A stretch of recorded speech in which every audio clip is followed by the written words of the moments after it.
उलगुलान जारी रहेगा में आप सभी क्रांतिकारी साथियों का स्वागत है दोस्तों। आज शहीद चंद्रशेखर आजाद की पुण्यतिथि में अपने नम आंखों से उनकी श्रद्धांजलि अर्पित करता हूँ। धन्य है वो महान पुरुष जिसने भारत माँ को गुलामी के जंजीरों में कभी बनते नहीं देखना चाहते थे।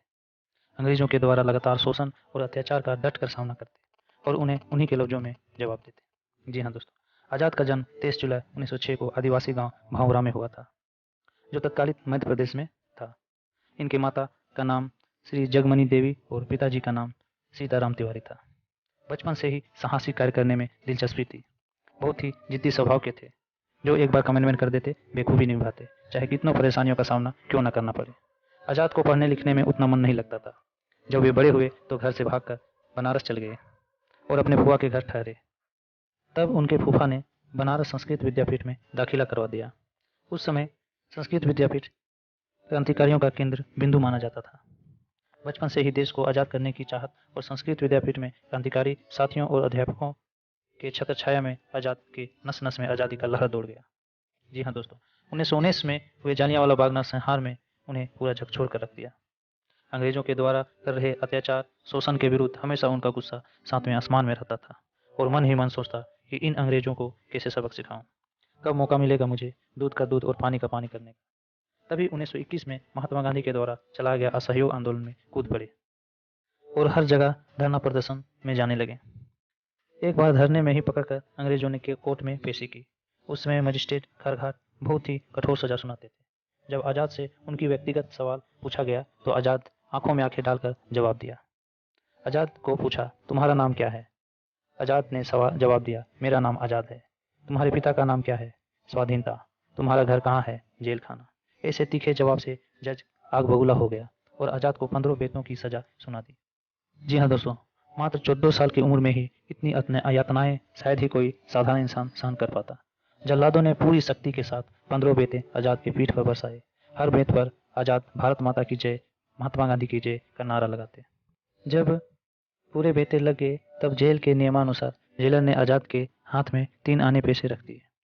बालक चंद्रशेखर ने वे पैसे जेलर के मुंह पर दे मारे और भागकर जेल के बाहर आ गए। जेल से बाहर आते ही बनारस के सभी जगहों में आजाद को क्रांतिकारी अभिनंदन करने लगे और चंद्रशेखर से चंद्रशेखर आजाद कहलाने लगे। उसके बाद बनारस के हिंदुस्तान प्रजा तंत्र संघ, जो एक क्रांतिकारी दल था, उसमें शामिल हो गए। फिर शुरू हुआ आजाद के कारनामे। उनका नाम सुनते ही अंग्रेजों की रूह कांप जाती। 1925 में राम प्रसाद बिस्मिल की अगुवाई में लखनऊ के निकट काकोरी नामक स्थान पर सहारनपुर लखनऊ सवारी गाड़ी को रोककर सारे अंग्रेजी खजानों को लूट लिया, जिसे काकोरी कांड का नाम दिया गया। इस अभियान की सफलता और आजाद की कार्यशैली देखते हुए राम प्रसाद बिस्मिल ने उन्हें क्विक सिल्वर यानी पारा कहकर संबोधित किया। जी हाँ दोस्तों, बाद में एक एक करके सभी क्रांतिकारी पकड़े गए, लेकिन चंद्रशेखर आजाद को पकड़ना मुश्किल ही नहीं, नामुमकिन था। वे भेष बदलने में माहिर थे। कभी साधु का रूप ले लेते तो कभी अंग्रेजी सिपाही बन जाते और किसी थाने में जाकर थानेदार से गप सड़का करते। उनकी रणनीतियों को जानते और उन अंग्रेजों को पता भी नहीं चलता। अंग्रेज उनको पकड़ने के लिए दिन रात मेहनत करते, लेकिन उनके चंगुल में नहीं फंसता। काकोरी कांड से बौखलाए अंग्रेज ने पूरे बनारस में आजाद को पकड़ने के लिए हर जगह सैनिकों को तैनात किया, गुप्तचर लगाए, फिर भी आजाद को पकड़ नहीं पाए। तभी आजाद चुपके से झांसी आ गए और कुछ दिन मोटर कंपनी में मोटर मैकेनिक के रूप में काम किया। आजाद सभी जगह घूम घूम के क्रांति सूत्रों को जोड़कर एक सुदृढ़ क्रांतिकारी संगठन बनाया, जिसका नाम हिंदुस्तान समाजवादी प्रजातंत्र सेना रखा और उसे कमांडर ऑफ चीफ बनाया गया। जब भगत सिंह को पता चला तो तुरंत आजाद से मिलने के लिए उतावले हो गए और आजाद से मिलकर संगठन में शामिल हो गए। देखते ही देखते पूरा उत्तर प्रदेश और पंजाब में इस संगठन का विस्तार होने लगा। हर जगह क्रांतिकारी छात्र जुड़ने लगे। कुछ राजनीतिक दावपेच करने के लिए अंग्रेजों ने एक आयोग का गठन किया, जिसे साइमन कमीशन कहा गया। समस्त भारत में साइमन कमीशन का जोरदार विरोध हुआ। सभी जगहों में धरना दिया गया। साइमन कमीशन गो बैक और काले झंडे दिखाने लगे।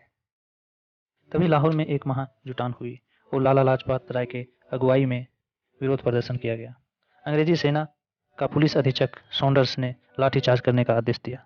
लाला लाजपत राय डटे रहे और उन पर खूब लाठियां बरसाई। कुछ दिन बाद लाला लाजपत राय की मृत्यु हो जाती है। लाला लाजपत राय की मृत्यु से गुस्साए चंद्रशेखर आजाद, भगत सिंह और उनके पार्टी के सभी सदस्यों ने अधीक्षक सॉन्डर्स को जान मारने की कसम खाई। एक दिन मौका देखकर सॉन्डर्स के दफ्तर को चारों ओर से घेर लिया। सॉन्डर्स अपने बॉडीगार्ड के साथ भाग ही रहे थे, तभी राजगुरु ने एक गोली उसके सिर पर मारा और वो वहीं गिर पड़े। भगत सिंह गुस्साए हुए थे। भगत सिंह आए और 4-5 गोली और सॉन्डर्स को दे मारा। उनकी वहीं मौत हो गई। जब सॉन्डर्स के बॉडीगार्ड ने उन पर पलटवार करते हुए गोलियां चलाने लगी, तभी चंद्रशेखर आजाद ने उन्हें भी मौत के घाट उतार दिया। लाहौर के सभी जगहों में पर्चे चिपकाए गए कि लाला लाजपत राय की मृत्यु का बदला ले लिया गया है। साथियों, इसे साहसी कार्य करने के बाद समस्त भारत में चंद्रशेखर आजाद की चर्चाएं होने लगी। अंग्रेजी हुकूमत के नींद उड़ गए। इनका खौफ हर जगह दिख रहा था। चंद्रशेखर आजाद का नाम सुनते ही अंग्रेज कांपने लगते थे। ऐसे थे हमारे क्रांतिवीर आजाद। एक खौफ हटा नहीं, दूसरा खौफ पैदा कर देते थे। एक बार फिर चंद्रशेखर आजाद की अगुवाई में भगत सिंह और बटुकेश्वर दत्त ने दिल्ली की केंद्रीय असेंबली में बम विस्फोट कर दिया। विस्फोट करने का एकमात्र उद्देश्य अंग्रेजों को क्रांतिकारियों का डर पैदा करना था। जी हाँ दोस्तों, आजाद किताबें भी पढ़ते थे, रूस की क्रांति से प्रभावित थे। गुरिल्ला युद्ध जैसे चकमा देना, भेष बदलना उनको बेखूबी आता था। आजाद घूम घूम कर क्रांति का ज्वाला जगाने लगे। हर गली, हर चौक चौराहा में लोगों को संगठित करने लगे और उन्हें जागरूक करने लगे। एक दिन 27 फरवरी 1931 को आजाद और उनके साथी सुखदेव राज अल्बर्ट पार्क में बैठकर गतिविधियों का जायजा ले रहे थे। तभी एक गद्दार ने उनकी सूचना पुलिस को दे दी। तभी अधीक्षक नट बहाबर ने पार्क को चारों ओर से घेर लिया। दोनों ओर से गोलियां चली। एक गोली आजाद की जांघ में लग गई। फिर आजाद ने पलटवार किया और एक गोली अधीक्षक की कलाई में मारी। आजाद घिसक कर एक जामुन के पेड़ के नीचे छिपकर एक और गोली सीआईडी इंस्पेक्टर विश्वेश्वर सिंह को जबड़ा में दे मारा। इंस्पेक्टर वहीं मर गया। बहुत देर तक आजाद ने जमकर अकेले ही मुकाबला किया। उन्होंने अपने साथी को पहले ही भगा दिया था। अब आजाद के पास मात्र एक ही गोली बची थी। तभी उसने अपनी कसम याद किया, अंग्रेज मुझे कभी पकड़ नहीं पाएंगे, और बची एक गोली अपने सर में मार लिए और वहीं शहीद हो गए। चंद्रशेखर आजाद की मौत की घटना पूरे भारत में फैल गई। सभी क्रांतिकारी साथी शोक में डूब गए। लोगों में क्रांतिकारी की मशाल जगाने के लिए शमशान घाट से आजाद की अस्थियां लेकर एक जुलूस निकाला गया। इलाहाबाद की मुख्य सड़कें जाम हो गई। सभी लोग घर से निकलकर आजाद की अंतिम विदाई के लिए उमड़ पड़े और इस प्रकार हमारे वीर सपूत चंद्रशेखर आजाद का अंत हुआ। चंद्रशेखर आजाद ने साहस की एक ऐसी गाथा गढ़ी कि उनके बलिदान से पूरे भारत में स्वतंत्रता के लिए आंदोलन और तेज हो गया। हजारों छात्र युवक आंदोलन में कूद पड़े। आजाद के 16 वर्ष बाद 15 अगस्त 1947 को भारत आजाद हो गया। जी हाँ दोस्तों, देश को आजाद करने में ना जाने कितनी कुर्बानियां गई है। अब देश तो गोरों अंग्रेजों से आजाद है, पर देशवासी अभी भी काले अंग्रेजों के गुलाम हैं। हर जगह गरीबों के अधिकार को लूटा जा रहा है। गरीब गरीब और अमीर अमीर बन रहे हैं। अब एक बार फिर क्रांति मांग रही है साथियों, अपनी संस्कृति, अपनी हक अधिकार के लिए। आइए फिर से एक आंदोलन करते हैं।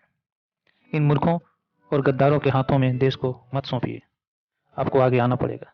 आइए भारत की राजनीति को बदलते हैं। अभी क्रांतिकारी नेता की जरूरत है। सभी युवाओं से अपील है कि अपने क्षेत्र में राजनीतिक को समझिए और सुधारिए, चाहे इसमें आपको राजनीतिक में ही क्यों ना उतरना पड़े। जय हिंद साथियों, ऐसे ही क्रांतिकारी वीडियो आप सबके बीच लाता रहूँगा। मेरा मकसद है फिर से बदलाव लाना, अपने हक अधिकार के लिए, अपने अस्तित्व के लिए, अपने भारत को श्रेष्ठ और समृद्ध बनाने के लिए। हमसे जुड़ने के लिए आप हमारे चैनल को जरूर सब्सक्राइब कर लें।